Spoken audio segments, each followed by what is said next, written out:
السلام علیکم۔ بسم اللہ الرحمن الرحیم۔ یقیناً تمام تعریفیں اللہ کے لیے ہیں، ہم اس کی تعریف بیان کرتے ہیں، اسی سے مدد کے طلبگار ہیں۔ میں گواہی دیتی ہوں کہ اللہ کے سوا کوئی معبود برحق نہیں۔ ناظرین، طوفان نوح نے اللہ تبارک و تعالیٰ نے ہر ایک اس انسان کو ہلاک و برباد کر دیا اور اس کے نام و نشان کو صفحہ ہستی سے مٹا دیا۔ جس کسی نے بھی اللہ تبارک و تعالیٰ کی نافرمانی کی اور اللہ کی ذات کو چھوڑ کر کفر اور شرک اور بت پرستی کے اندر مبتلا ہو گیا، دنیا کے اس عذاب کے اندر ان چند لوگوں کے علاوہ جو نوح علیہ السلام کی کشتی پر سوار تھے، اس روئے زمین پر کوئی چیز بھی باقی نہ بچی۔ اس وقت اس روئے زمین پر ہر وقت پانی ہی پانی، اور اس پانی پر صرف ایک کشتی تیر رہی تھی جو حضرت نوح علیہ السلام کی تھی۔ اس کشتی کے اوپر وہ لوگ سوار تھے جو اللہ تبارک و تعالیٰ کی وحدانیت پر ایمان لائے۔ ناظرین، اسی طرح طوفان نوح کے بعد اللہ تعالیٰ نے اس روئے زمین پر نسل انسانی کی ابتدا ان چند افراد سے کی جو کشتی پر سوار تھے اور اللہ تبارک و تعالیٰ کے عذاب سے بچ گئے۔ اس کے بعد اللہ تبارک و تعالیٰ نے نوح علیہ السلام کے بیٹے سام کی چوتھی نسل سے ایک شخص کو پیدا کیا جس کا نام عاد تھا، اور یہ وہی شخص تھا جس کی نسل سے اللہ تبارک و تعالیٰ نے قوم جبارین کو پیدا فرمایا۔ قوم جبارین دنیا کی وہ واحد قوم تھی جس کے بارے میں خدا تعالیٰ نے ارشاد فرمایا۔ قرآن پاک سورہ فجر کی آیت نمبر 8 میں اللہ تعالیٰ فرماتے ہیں، ان کے جیسی کوئی اور قوم ملکوں میں پیدا ہی نہیں کی۔ ناظرین، آج کی ویڈیو میں ہم آپ کو بتائیں گے طوفان نوح کے بعد پوری دنیا پر حکومت و راج کرنے والی قوم جبارین کون تھی، اس قوم کے افراد کتنے تھے، ان کے قد کتنے لمبے تھے، اس قوم کو اللہ تبارک و تعالیٰ نے کون کون سی نعمتوں سے نوازا تھا، اور وہ قوم جس کو اللہ تبارک و تعالیٰ نے اس دنیا کی سب سے لمبی اور طاقتور قوم بنایا تھا، اور ان جیسے لوگ اللہ تعالیٰ نے دوبارہ اس دنیا کے اندر پیدا ہی نہیں کیے۔ اس قوم میں جبارین نے ایسی کون سی اللہ تعالیٰ کی نافرمانی کی اور ایسے کون سے گناہوں کے اندر مبتلا ہو گئے جس کی وجہ سے اللہ تبارک و تعالیٰ نے اس نافرمان قوم کی پکڑ فرمائی اور دنیا کی سب سے طاقتور قوم کو دنیا کے لیے عبرت کا نشان بنا دیا، اور دنیا کی سب سے طاقتور نسل کے لوگوں کو ہمیشہ کے لیے ختم کر دیا۔ ناظرین، اس ایمان افروز اور عبرتناک ویڈیو کو دیکھنے کے لیے ہماری آپ سے گزارش ہے کہ ہماری اس ویڈیو کو اسکپ کیے بغیر آخر تک لازمی دیکھیے گا، اور اگر آپ ہمارے چینل پر نئے ہیں تو برائے مہربانی سب سے پہلے ہمارے چینل کو سبسکرائب کریں، جہاں آپ کو بالخصوص اسلامک ہسٹری اور بالعموم دنیا بھر کی منفرد معلومات پر مبنی ویڈیوز ملتی رہیں گی۔ ناظرین، طوفان نوح کے بعد اللہ تبارک و تعالیٰ نے نسل انسانی کی ابتدا ایک بار سے نوح علیہ السلام کی اولاد سے کی۔ حضرت نوح علیہ السلام کے بیٹے سام کی نسل سے ایک عربی شخص پیدا ہوا جو کہ دوسرے انسانوں سے بالکل مختلف تھا۔ یہ شخص دوسرے انسانوں کی نسبت بہت زیادہ طاقتور اور لمبا تھا۔ اس شخص کی نسل میں اللہ تعالیٰ نے ایک ایسی قوم کو پیدا کیا جو دنیا کی سب سے پہلی سپر پاور، دنیا کی سب سے پہلی طاقتور اور دنیا کی سب سے پہلی دراز قد قوم تھی۔ ناظرین، ذرا سوچئے کہ یہ قوم کس قدر طاقتور تھی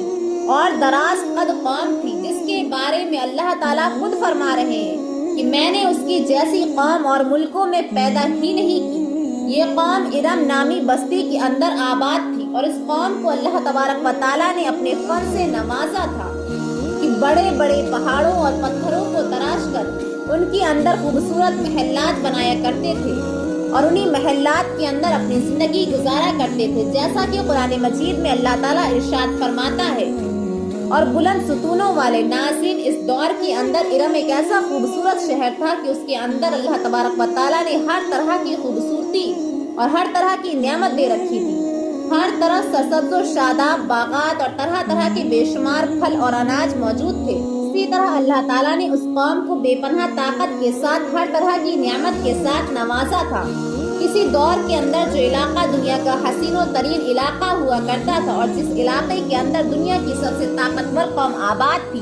وہ علاقہ آج ایسا صحرا بن چکا ہے کہ جس کے اندر ہر طرف ریت ہی ریت موجود ہے، اور یہ ایسا خوفناک صحرا ہے کہ آج کے دور میں کوئی بھی طاقتور شخص اس صحرا میں داخل ہونے کی جرات نہیں کر سکتا۔ ناظرین، قوم جبارین کے قد 40 ہاتھ لمبے اور ان کی اوسط عمر 1000 سال کی تھی۔ اس قوم پر اللہ تعالیٰ کا یہ خاص کرم تھا کہ ان کی قوم کو کبھی کوئی بیماری نہ لگتی اور نہ ہی ان کے سر میں درد ہوتا اور نہ ہی یہ کبھی بوڑھے ہوتے، یہاں تک کہ ان کی نظر کمزور نہ ہوتی۔ یہ لوگ 1000 سال کی عمر جوانی اور تندرستی میں گزارتے۔ یہ لوگ اتنے طاقتور تھے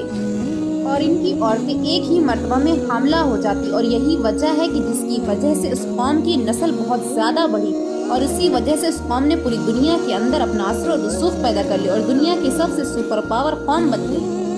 یہ قوم اگر کسی ملک کو فتح کرنے کے لیے اس علاقے میں داخل ہوتی تو وہ لوگ ان کی دہشت کی وجہ سے پہلے ہی ہتھیار ڈال دیتے، اور اس طرح یہ قوم اس ملک کو اپنے قبضے میں لے لیتی۔ ناظرین، قوم جبارین 13 قبیلوں پر مشتمل تھی۔ جب اللہ تعالیٰ نے ہر طرح کی نعمتوں سے اس قوم کو نوازا، سرکشی پر اتر آئی، اللہ تبارک و تعالیٰ کی نافرمانیاں کرنے لگی۔ طوفان نوح کے بعد قوم جبارین اور قوم عاد وہ پہلی قوم تھی کہ جنہوں نے اللہ تبارک و تعالیٰ کی ذات کو چھوڑ کر بت پرستی کی بنیاد رکھی اور اللہ تعالیٰ کی ذات کے علاوہ بتوں کی پوجا شروع کر دی۔ اس طرح یہ قوم بت پرستی کے اندر مبتلا ہو گئی۔ مبتلا ہونے کے بعد طرح طرح کے گناہوں میں مبتلا ہو گئی اور حد سے بڑھ گئی۔ اس قوم کی ہدایت کے لیے اللہ نے اپنے پیارے نبی حضرت علیہ السلام کو مبعوث فرمایا، جیسا کہ اللہ تبارک و تعالیٰ نے قرآن مجید میں ارشاد فرماتا ہے، اور حضرت حود علیہ السلام کو یاد کرو، انہوں نے ان کو احقاف کے اندر ڈرایا۔ ناظرین، یمن اور عمان کے اندر احقاف نامی سرزمین پر قوم عاد رہتے تھے اور وہاں پر نعمتوں کی فراوانی کے سبب خوشحال اور آرام دہ زندگی بسر کر رہے تھے۔ آہستہ آہستہ توحید کو چھوڑ کر بت پرستی اختیار کی اور فسق و فجور میں غرق ہو گئے اور انہوں نے لوگوں پر ظلم و ستم ڈھائے۔ اللہ تعالیٰ نے ان کے درمیان حضرت حود علیہ السلام کو مبعوث کیا۔ ناظرین، اس سے پہلے ہم حضرت حود علیہ السلام اور قوم عاد کے متعلق بات کر چکے ہیں، اور یہ بتا دینا بہت ضروری ہے کہ قرآن پاک کے علاوہ کوئی تاریخ کی کتاب یا توریت قوم عاد کے متعلق روشنی نہیں ڈالتی۔ اس لیے اس قوم کے حالات کا نقشہ صرف قرآن پاک سے معلوم کیا جا سکتا ہے۔ قوم عاد کا زمانہ تقریباً 2000 قبل مسیح مانا جاتا ہے، اور قرآن مجید میں قوم عاد کو من بعد قوم نوح کہہ کر قوم نوح کے خلفاء میں شمار کیا ہے۔ اس سے بھی یہی ثابت ہوتا ہے کہ ملک شام کے دوبارہ آباد کے بعد سامع کی ترقی آج سے ہی شروع ہوئی۔ آج مرکزی مقام عرض احقاف یحزر موت کے شمال میں اس طرح واقع ہے کہ اس کے مشرق میں عمان ہے اور شمال ربیع الغائی، مگر آج جہاں ریت کے ٹیلوں کے سوا کچھ بھی نہیں ہے، اور بعض مورخین کہتے ہیں کہ ان کی آبادی عرب کے سب سے بہترین حصہ یحزر موت اور یمن میں خلیج فارس کے سواحل سے حدود عراق تک وسیع تھی، اور یمن ان کا دارالحکومت تھا۔ عاد بت پرستی تھے، صنم تراشی میں ماہر تھے۔ تاریخ کے قدیم بعض ماہرین کہتے ہیں کہ ان کے معبودان باطل بھی قوم نوح کی طرح ود، سوا، یغوث، یعقوب اور نصر ہی تھے۔ حضرت عبداللہ ابن عباس رضی اللہ عنہ سے یہ نصر منقول ہے کہ اس میں یہ ان کے ایک صنم کا نام سمود اور ایک کا نام ہتار تھا۔ قوم عاد اپنی مملکت کی خوبصورتی اور جسمانی قوت کی غرور میں ایسے چمکے کہ انہوں نے خدائے واحد کو بالکل بھلا دیا۔ اپنے ہاتھوں کے بنائے ہوئے بتوں کو اپنا معبود مان کر ہر قسم کے شیطانی اعمال بے خوف و بے خطر کرنے لگے۔ تب اللہ تعالیٰ نے انہی میں سے ایک پیغمبر حضرت حود علیہ السلام کو مبعوث فرمایا۔ حضرت حود علیہ السلام عاد کی سب سے معزز شخص خلود کے ایک فرد تھے۔ سرخ و سفید رنگ اور وجیح تھے، ان کی داڑھی بڑی تھی۔ انہوں نے اپنی قوم کو اللہ کی توحید کی طرف اور اس کی عبادت کی طرف دعوت دی اور لوگوں پر ظلم و ستم کرنے سے منع فرمایا، مگر عاد نے ایک نہ مانی اور ان کو سختی کے ساتھ جھٹلایا اور غرور و تکبر کے ساتھ کہنے لگے کہ آج دنیا میں ہم سے زیادہ شان و شوکت کا کون مالک ہے۔ مگر حضرت حود علیہ السلام مسلسل اسلام کی تبلیغ میں لگے رہے اور اپنے قوم کو عذاب الہی سے ڈراتے اور غرور و سرکشی کے نتائج بتا کر قوم نوح کے واقعات یاد دلاتے، اور کبھی ارشاد فرماتے، اے قوم، اپنے جسمانی طاقت اور حکومت پر گھمنڈ نہ کر، بلکہ خدا کا شکر ادا کر کہ اس نے تجھ کو یہ توحید کی دولت بخشی، قوم نوح کی تباہی کے بعد تجھ کو زمین کا مالک بنایا، خوش عیشی، فارغ البالی اور خوشحالی عطا کی، لہٰذا اس کی نعمتوں کو نہ بھول اور خود ساختہ بت پرستی سے باز آ جا، جو نہ تو نفع پہنچا سکتے ہیں اور نہ دکھ دے سکتے ہیں۔ زندگی اور موت، نفع اور نقصان سب ایک اللہ ہی کے ہاتھ میں ہے۔ اے افراد قوم، مانا کہ تم عرصہ تک سرکشی اور اس کی نافرمانی میں مبتلا رہے،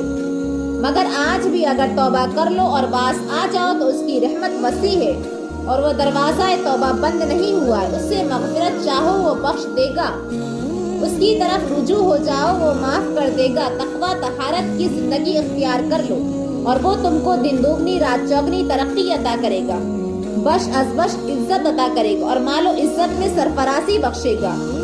حضرت ہود علیہ السلام اپنی تبلیغ اور پیغام حق کے ساتھ بار بار یہی دہراتے کہ میں تم میں سے کسی اجر عزیز کا خواہاں نہیں ہوں، میرا اجر تو خدا ہی کے پاس ہے۔ اور نبی کی زندگی کا امتحان ان کو کوئی یہ تہمت نہیں لگا سکتا کہ وہ مال کے طلب میں ایسا کرتے ہیں یا عزت و رسالت کے طالب ہیں۔ وہ نہ اپنی قوم کی عزت و رسالت کے طالب ہوتے ہیں اور نہ اپنے مال و متاع کے۔ ان کے سامنے تو صرف ایک ہی نقطہ ہوتا ہے اور وہ ہوتا ہے ادائے فرض اور اپنے مالک حقیقی کے احکامات کی پیغمبری کرنا۔ ناظرین، قوم عاد میں ایماندار تو چند ہی لوگ تھے، باقی تمام سرکش مطمت انسانوں کا گروہ تھا۔ ان کو حضرت ہود علیہ السلام کی یہ نصیحت سخت شاپ گزرتی تھی اور وہ انہیں برداشت نہیں کر سکتے تھے۔ ان کے خیال، ان کے عقائد، ان کے اعمال، غرض ان کے کسی ارادے میں بھی کوئی شخص حائل ہو، اس لیے انہوں نے یہ روشن اختیار کیا کہ حضرت ہود علیہ السلام کا مذاق اڑایا اور ان کو بیوقوف گردانا اور ان کی معصومانہ حقانیتوں اور صداقتوں کو، تمام دلائل کو جھٹلانا شروع کر دیا۔ اور حضرت ہود علیہ السلام سے کہنے لگے کہ اے ہود، تو ہمارے پاس ایک ایسی دلیل لیا اور جو تیرے کہنے سے اپنے خداؤں کو چھوڑ دیں۔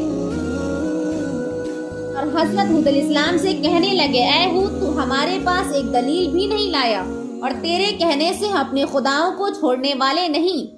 اور نہ ہم تجھ پر ایمان لانے والے ہیں۔ ہم اس ڈھونگ میں آنے والے نہیں ہیں کہ تجھ کو خدا کا رسول مان لیں اور اپنے خداؤں کی عبادت چھوڑ کر یہ یقین کر لیں کہ وہ خدائے اکبر کے سامنے ہمارے سفارشی نہیں ہوں گے۔ ہود علیہ السلام نے ان سے کہا کہ نہ میں بیوقوف ہوں، نہ میں پاگل ہوں، بلا شبہ خدا کا رسول اور پیغمبر ہوں۔ اللہ تعالیٰ اپنے بندوں کی ہدایت کے لیے بیوقوف کو منتخب نہیں کیا کرتا، اس کا نقصان اس کے نفع سے بڑھ جائے اور ہدایت کی جگہ گمراہی آ جائے۔ وہ اس عظیم و شان خدمت کے لیے اپنے بندوں میں سے ایسے شخص کو چنتا ہے جو ہر طرح اس کا اہل ہو اور اس خدمت حق کو بخوبی انجام دے سکے۔ اور اللہ خوب جاننے والا ہے کہ اپنے منصب رسالت کو کس جگہ رکھے، مگر قوم کی سرکشی اور معرفت بڑھتی ہی رہی۔ ان پر آفتاب سے زیادہ روشن دلائل کا مطلب اثر نہ ہوا۔ وہ حضرت ہود علیہ السلام کی تکذیب تسلیل کے اور زیادہ درپے ہو گئے اور نعوذ باللہ انہیں مجنون قبطی کہہ کر اور زیادہ مذاق اڑانے لگے اور کہنے لگے کہ اے ہود، جب سے تو نے ہمارے معبودوں کو برا کہنا شروع کیا ہے اور ہم کو ان کی عبادت سے باز رہنے کے لیے تلقین کرنا شروع کیا ہے، ہم دیکھتے ہیں کہ اس وقت سے تیرا حال خراب ہو گیا ہے اور ہمارے خداؤں کی بددعا سے تو پاگل اور مجنون ہو گیا ہے، تو اب ہم کو اس کے علاوہ تجھ کو اور کیا سمجھے۔ ان کو اپنی اس گستاخانہ جرت سے اور تہمت سے خیال ہو چلا تھا کہ اب کوئی شخص حضرت ہود اسلام کی طرف دھیان نہ دے گا اور ان کی باتوں کو توجہ نہ دے گا اور ان کی باتوں کو دھیان سے نہ سنے گا۔ حضرت ہود اسلام یہ سب کچھ نہایت صبر کے ساتھ سنا اور پھر ان سے یوں مخاطب ہوئے، میں خدا کو اور تم سب کو گواہ بنا کر سب سے پہلے یہ اعلان کرتا ہوں کہ میں اس اعتقاد سے قطعاً بری ہوں کہ ان بندوں میں قدرتاً کہ مجھ کو باقیہ کسی اور کو کسی بھی قسم کی برائی پہنچا سکے، اس کے تم کو اور تمہارے ان معبودان باطل کو چیلنج کرتا ہوں کہ اگر ان میں سے ایسی قدرت بھی ہے تو وہ مجھ کو نقصان پہنچانے میں جلدی کرے۔ اختتام کرے، اپنے اللہ کے فضل و کرم سے صاحب عقل اور خرد ہوں، فراست کا مالک ہوں، حکمت و دانائی کا حامل ہوں۔ میں تو صرف اپنے اس خدا پر ہی بھروسہ کرتا ہوں اور اسی پر وثوق کرتا ہوں جس کے قضائے قدر میں تمام جانداروں کی جان ہے، نشانیاں اور جو موت و حیات کا مالک ہے، وہ صرف میری مدد کرے گا اور ہر نقصان پہنچانے والے کو نقصان سے محفوظ رکھے گا۔ آخر حضرت ہود اسلام نے ان کی مسلسل بغاوت و سرکشی کے خلاف یہ اعلان کر دیا کہ اگر قوم عاد کا یہی رویہ رہا اور حق سے روگردانی کی تو انہوں نے خود کوئی تبدیلی نہ کی اور میری نصیحتوں کو دل سے نہ سنا تو میں اگرچہ اپنی مفروضہ خدمت کے لیے ہر وقت چشت قمر اور باہمت ہوں، مگر ان کے لیے ہلاکت یقینی ہے۔ اللہ تعالیٰ ان قریب ان کو ہلاک کر دے گا اور ایک دوسری قوم کو زمین کا مالک بنا کر اسی جگہ قائم کر دے گا، اور بلا شبہ اللہ تعالیٰ کو ذرہ برابر بھی نقصان نہیں پہنچا سکتے۔ وہ تو ہر شے پر قادر مطلق ہے اور ہر شے کا حافظ اور نگہبان ہے، اور تمام کائنات اس کے قدرت میں مسخر ہے۔ آپ علیہ السلام نے اپنی قوم سے کہا کہ اے قوم، اب بھی سمجھ اور عقل ہوش سے کام لو، مومنوں کے حالات سے عبرت حاصل کرو اور خدا کے پیغام کے سامنے سرنیاز جھکا دو، ورنہ قضائے اور قدر کا ہاتھ ظاہر ہو چکا ہے، اور بہت قریب ہے وہ زمانہ کی تیرا یہ سارا غرور اور گھمنڈ خاک میں مل جائے گا، اور اس وقت ندامت سے بھی کوئی فائدہ نہ ہوگا۔ حضرت ہود اسلام نے بار بار ان کو یہ یاد دلایا کہ میں تمہارا دشمن نہیں ہوں، میں تمہارا دوست ہوں، تم سے مال و دولت اور رسالت کا طالب نہیں ہوں، بلکہ تمہاری فلاح و نجات چاہتا ہوں۔ میں اللہ تعالیٰ کے پیغام کے بارے میں خائن نہیں ہوں، بلکہ امین ہوں، وہی کہتا ہوں جو مجھ سے کہا جاتا ہے، جو کچھ کہتا ہوں قوم کی سعادت اور حسن حال مال کے لیے کہتا ہوں، بلکہ دائمی اور ہمیشہ کے لیے نجات کے لیے کہتا ہوں۔ تم کو اپنی ہی قوم کے ایک انسان پر خدا کے نیک پیغام نازل ہونے سے اچنبھا نہیں ہونا چاہیے، کیونکہ یہ قدیم سے خدا کی سنت جاریہ ہے کہ انسان کی ہدایت و سعادت کے لیے انہی میں سے ایک شخص کو چن لیتا ہے اور اپنا رسول بنا کر اسے خطاب کرتا ہے، اور اپنی مرضیات اور نامرضیات سے اس کی معرفت اپنے بندوں کو مطلع کر دیتا ہے، اور فطرت کا تقاضا بھی یہی کسی قوم کی رشد و ہدایت کے لیے اپنے شخص کا انتخاب کیا جاتا ہے کہ بول چال میں انہی کی طرح ہو، ان کے اخلاق و عادات سے واقف ہو اور دانا ہو، ان کے خصوصی امتیازات سے آشنا اور انہی کے ساتھ زندگی گزارتا ہو، اور اسی سے قوم مانوس ہو سکتی ہے اور وہی ان کا صحیح ہادی مشفق بن سکتا ہے۔ قوم عاد نے جب یہ سنا تو عجیب حیرت میں پڑ گئے، ان کے سمجھ میں نہ آیا کہ خدا کی پرستش کے کیا معنی۔ وہ غم و غصے میں آ گئے کہ کس طرح ہم باپ دادا کے لیے اصنام پرستی کو چھوڑ دیں،